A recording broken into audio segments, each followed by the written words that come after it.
Hey guys, welcome back our channel. तो सुबह के बज रहे थे 1:30 और मुझे मेकअप करना था अपनी ब्राइड का, क्योंकि उसके फेरे थे सुबह के 4 बजे। तो उसे भी बहुत नींद आ रही थी मेरी ब्राइड को। मेरी तो 1 बजे या 12:30 बजे नींद खुल गई थी मेकअप करने के लिए। तो मैंने उसे ज़बरदस्ती उठाया कि उठ जा बहन, मेकअप करना है, सुबह के 4 बजे तेरे फेरे हैं।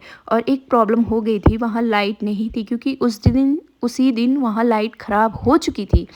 फिर वहाँ कोई चेयर भी नहीं थी, बिस्तर पे ही मुझे उसका मेकअप करना पड़ा। और हेयर स्टाइल का क्या ही बताऊँ, जो मैंने सोचा था वो नहीं हो पाया, क्योंकि लाइट तो थी नहीं और उसके हेयर ना ऑयली हो रखे थे बहुत ज़्यादा।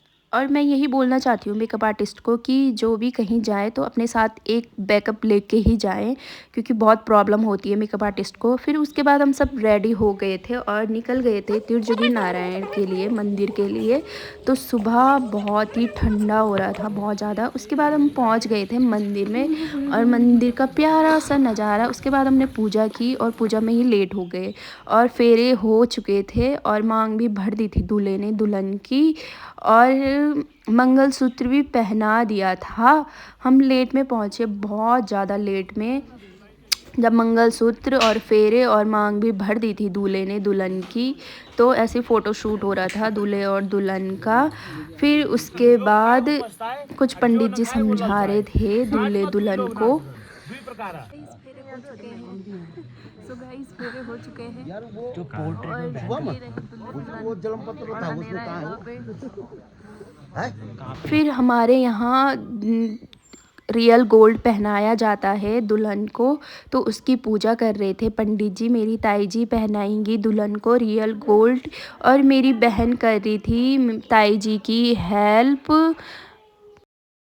जय श्री केदार, जय श्री केदार। और उसके बाद दूल्हे ने पहनाई दुल्हन को रिंग, और फिर आई मेरे चाचा जी की बारी, क्योंकि चाचा ने भी दूल्हे के लिए रिंग बना रखी थी गोल्ड की। फिर चाचा ने पहनाई दूल्हे को। फिर हम थोड़ा आगे आके देखा तो वहाँ पे दूसरी शादी हो रही थी। फिर उसके बाद जयमाला हुई मेरी बहन की, और जगह जगह में बहुत सारी शादियाँ हो रही थी। जो बुजुर्ग लोग भी थे ना वहाँ, वो भी शादी कर रहे थे, क्योंकि ये बहुत ज़्यादा पवित्र जगह है जहाँ शिव और पार्वती माता की शादी हुई थी। बहुत ही ज़्यादा पवित्र है। फिर मैं भी ऐसी वीडियो बनाने बैठ गई, क्योंकि ये वीडियो यादगार होती हैं, जहाँ जो पल हमने बिताए हैं, जिस तीर्थ स्थान पे हम गए हैं, उसकी यादगार होती हैं वीडियो। इसलिए मैं ऐसी घूम घूम के वीडियो बना रही थी। फिर उसके बाद हम होटल के लिए निकल पड़े और अच्छी खासी धूप भी निकल गई थी। बहुत ज़्यादा ठंडा हो रहा था त्रिजुगी नारायण में, और मन ही नहीं कर रहा था वहाँ से घर जाने का, क्योंकि वहाँ बहुत शांति मिल रही थी। और ये रहे दूर, बहुत दूर थे ये पहाड़, वहाँ पे बहुत ज़्यादा बर्फ़ गिरी थी। इस वजह से वहाँ बहुत ज़्यादा ठंडा हो रहा था। उस टाइम तो नहीं गिरी थी त्रिजुगी नारायण में बर्फ़, पहले गिरी थी शायद, उस वजह से बहुत ज़्यादा ठंडा हो रहा था। पैर तो एकदम से सुन्न पड़ चुके थे और बहुत बुरे हाल हो रहे थे। और मुझे उस दिन ना वॉमिटिंग भी हुई बहुत ज़्यादा, क्योंकि हमने नाश्ते में पूरी खाई थी। इस वजह से मेरी बहुत ज़्यादा तबीयत हुई थी ख़राब, और बहुत ज़्यादा ठंडा हो रहा था, इसलिए मैंने पूरा मुंह ढक लिया था अपना।